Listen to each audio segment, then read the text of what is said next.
நான் இப்போ ரீசெண்டாக ஒரு ரீல்ஸ் ஒரு ஸ்டூடெண்ட்டு உஸ்பெகிஸ்தானில் புக்காராவில் படிக்கிற ஒரு சீனியர் ஸ்டூடெண்ட்டு போட்ட ஒரு வீடியோ பார்த்தேன்.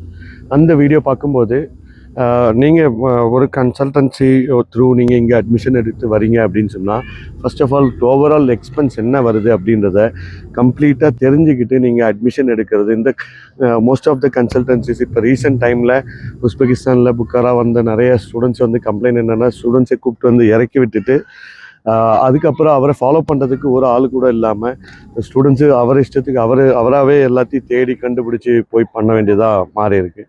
அப்போது இதெல்லாம் வந்து கன்சல்டண்ட்டோட வேலை வெறும் ஸ்டூடெண்ட்ஸ் அட்மிஷன் எடுத்து தராங்க அப்படின்னா தயவு செஞ்சு கொஞ்சம் ஒரு தடவைக்கு 4 தடவை யோசிச்சு போங்க.